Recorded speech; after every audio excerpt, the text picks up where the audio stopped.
आंदोलनाच्या नंतर जी काही दाखले देण्याची प्रक्रिया सुरू होती ती सुरू आहे, परंतु त्याच्यामध्ये जर काही शंका निर्माण झाली असेल तर त्या समितीवर मी देखील आहे आणि समितीचे अध्यक्ष विखे पाटील साहेब आहेत. ते विखे पाटील साहेबांशी मी आताच चर्चा करेन, आवश्यकता भासली तर माननीय एकनाथ शिंदे साहेबांची चर्चा करेन, देवेंद्रजी फडणवीस साहेबांची चर्चा करेन आणि याच्यातनं आम्ही अपेक्षित असलेला मार्ग काढू. जात वैधता प्रमाणपत्र मिळालेलं नाही आहे त्यांना, कास्ट सर्टिफिकेट मिळालं पण ती व्हॅलिड नाही झालं. मी तेच सांगितलं, तेच मी सांगितलं की कास्ट सर्टिफिकेट मिळाल्यानंतर जात वैधता प्रमाणपत्र जे पाहिजे ते मिळालेलं नाही अशी शंका जर मनोजदादांची असेल किंवा तसं काही झालं असेल तर त्या संदर्भात मी स्वतः समितीचा सदस्य आहे. मी विखे पाटील साहेबांची चर्चा करेन, वेळ पडली तर उपमुख्यमंत्री एकनाथ शिंदे साहेबांची चर्चा करेन, देवेंद्रजी फडणवीस साहेबांची मुख्यमंत्री म्हणून चर्चा करेन, परंतु याच्यातनं योग्य तो मार्ग काढू. सर, वैधता टिकली नाही याचाच अर्थ जी प्रमाणपत्र देण्यात आली ती काही गडबडीत देण्यात आली, नियमानुसार देण्यात नाही आली असा त्याचा अर्थ होतो. नाही, म्हणून मी सांगितलं की त्याच्यामध्ये मी स्वतः सदस्य आहे, आम्ही त्याच्यावर जरा चर्चा करतो, त्याच्यावर अभ्यास करतो, ते तसं का झालंय, झालं असेल तर ते का झालंय हे थेट आता त्याच्यावर उत्तर देणं हे अपेक्षित नाही, कारण त्याच्यातनं काही फार संवेदनशील तो विषय आहे, त्याच्यावर मी काहीतरी माहिती नसताना बोलणं हे देखील योग्य नाही.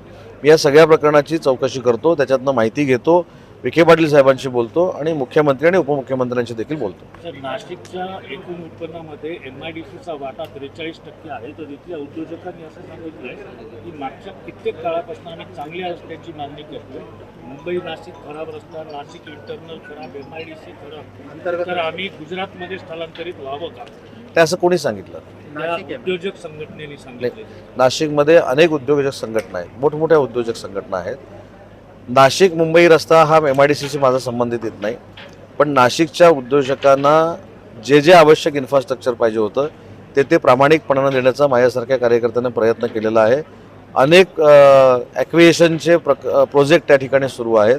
महिंद्रासारखी मोठी कंपनी त्या ठिकाणी आणण्याचा आम्ही प्रयत्न करतोय, परंतु एखाद्या असोसिएशनचा जर गैरसमज झाला असेल तर मी नक्की बोलून किंवा मी तिथे जाऊन त्यांचा जो दूर करेन. रस्त्याची समस्येसाठी ते निघून जातो. मी तेच सांगितलं ना, MIDCतले रस्ते आणि सार्वजनिक बांधकाम विभागाचे रस्ते हे दोन भाग आहेत. मुंबई टू नाशिक हा रस्ता हा माझ्या विभागाकडे येत नाही, MIDCच्या अंतर्गत रस्ते हे माझ्या विभागाकडे येतात. महाराष्ट्रामध्ये 289 MIDC आहेत, कुठेतरी पाठीपुढं होत असतं, एकदमच सगळीकडे इन्फ्रास्ट्रक्चर चकाचक होईल असं होत नाही. पूर्वी डांबरीकरण करण्याची पद्धत होती, म्हणजे परत परत टेंडर निघाली पाहिजेत म्हणून ती आम्ही खोडून काढली. तिथं आता कॉन्क्रिटीकरणाचे प्रस्ताव आम्ही घेतो आणि मंजूर करतो. त्याच्यामुळं अजून नाशिकच्या MIDCमध्ये जर काही निधीची आवश्यकता लागणार असेल तर मी ताबडतोब ती मंजूर करेन. सर्वोच्च न्यायालयामध्ये कपिल सिब्बलाने आपली बाजू मांडलेली आहे, जोरदार युक्तिवाद झालेला आहे. त्यानंतर काही कायदेतज्ञांच्या प्रतिक्रिया आलेल्या आहेत की ठाकरे गटाकडून निकाल लागू शकतो सर्वोच्च न्यायालयाचा. आपली काय? सर्वोच्च न्यायालयामध्ये एखादी याचिका चालू असताना बाहेर कोणाच्या बाजूने निकाल लागणं किंवा लागतो हे बोलणं हे कदाचित त्या न्यायालयावर दबाव आणण्यासारखं देखील असू शकतं. आणि काही लोक जे बोलतात ते काही लोकांचे मला माहितीच ती नावं, मी त्याच्यावर काही बोलत नाही. ते वारंवार आमच्या बाजूनं निकाल लागणार नाही, आमच्या बाजूने निकाल लागणार नाही हे सांगणारे तज्ज्ञ यांची यादीच माझ्याकडे आहे. त्याच्याबद्दल मला अजिबात बोलायचं नाही, पण मी कायदा आणि लोकशाही मानणार आहे. सर्वोच्च न्यायालयामध्ये शिवसेनेच्या वतीनं एकनाथ शिंदे साहेबांच्या वतीनं जे जे काही आर्ग्युमेंट करायचं आहे किंवा युक्तिवाद करायचे ते आमचे वकील चांगल्या पद्धतीनं करतील, कपिल सिब्बलांपेक्षा चांगल्या पद्धतीनं करतील आणि आम्हाला पूर्ण विश्वास आहे की आम्हाला योग्य तो न्याय मिळेल.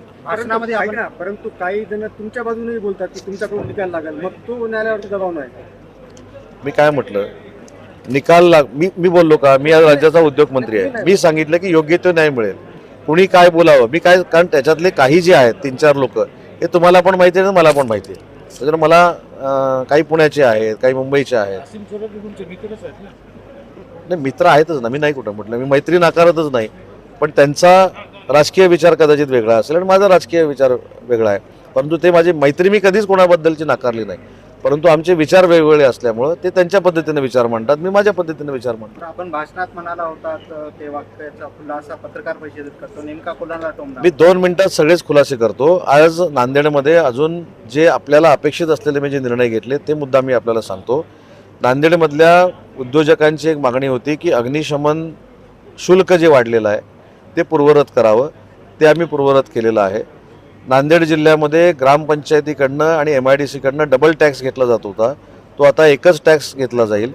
मराठी भाषेची बैठक जी घेतली त्याच्यामधनं एक अतिशय महत्त्वाचा निर्णय मराठी भाषेसाठी आम्ही नांदेडमध्ये घेतोय, तो म्हणजे हिंदू हृदय सम्राट बाळासाहेब ठाकरे नांदेड जिल्हा विकास केंद्र, मराठी भाषा विकास केंद्र हे काढण्याचा आम्ही निर्णय घेतला आहे. आणि मराठी भाषेचा स्वतंत्र विभाग हा जिल्हाधिकारी कार्यालयामध्ये आम्ही सुरू करतोय. आम्ही त्याला स्वतंत्र अधिकाऱ्यांची यंत्रणा देतोय. त्याचं कुठचंही बर्डन हे जिल्हाधिकारी कार्यालयावर नसणार आहे. जिल्हाधिकाऱ्यांना या कामातनं थोडं रिलीफ मिळावं म्हणून आम्ही हा महाराष्ट्राच्या प्रत्येक जिल्ह्यामध्ये निर्णय घेतला आहे. आमचे आता 36 मराठी भाषा अधिकारी एक प्रत्येक जिल्ह्यामध्ये पुढच्या महिन्यापासून असतील आणि त्यांचं कार्यालय जिल्हाधिकारी कार्यालयात असेल. नांदेडकरांसाठी जिव्हाळ्याचा विषय आहे, हेली प्लांटचं स्टेटस काय? नाही, मी सांगितलं ना, हेली सकाळी पण सांगितलं. नाही, ते होऊन गेली बातमी. जिव्हाळ्याचे प्रश्न म्हणताय ना? नाही, जिव्हाळ्याचे प्रश्न म्हणजे कसे आहेत की मी त्यावेळी पण सांगितलं होतं, ज्यावेळी आलो होतो त्यावेळी, की तो प्रकल्प तुमच्याकडनंच मला कळला होता, त्याचा मी अभ्यास केलेला नव्हता. तसं आज परत सांगतो की पुन्हा एकदा त्याचा मी अभ्यास करतो आणि मी पुन्हा इथे आल्यानंतर राज्यसभा खासदारांचं मीच त्यावेळी प्रश्न statement विचारला होतं होता की तुम्हाला. premature होतं का? म्हणजे त्यावेळी राज्यसभा खासदारांचं statement कोण आणि मी हेच उत्तर दिलं होतं की मला अजून ते माहिती नाही आहे. Let me clear. नंतर राज्यसभा खासदार जे आहेत अशोक चव्हाणांनी, त्यांनी तो फोटो जो MOU साईन केला होता तुम्ही आणि मुख्यमंत्र्यांच्या उपस्थितीत हेली प्लांट कंपनी सोबतचा, ते असं तो म्हणाले फोटो त्यांनी की तुम्ही पेपरला छापून विसरला आणला आणि तुम्ही विसरला. मी विसरला असेल ना, पण झालाय का प्लांट अजून, त्याच्यामुळे तो का झाला नाही आता त्याची माहिती घेतो. ते म्हणूनच विचारतो, स्टेटस काय आहे? काही सुरुवात आहे, काही पाईपलाईन मध्ये आहे, होणार आहे? आता मला असं वाटतं की मी मराठी भाषेचा पण मंत्री आहे. माझ्या एका वाक्यातच तुम्हाला कळलं असेल की परत त्याची पुन्हा एकदा मी माहिती घेतो आणि परत आल्यानंतर तुम्हाला सांगतो. Yes. Okay, thank you, sir. Thank you.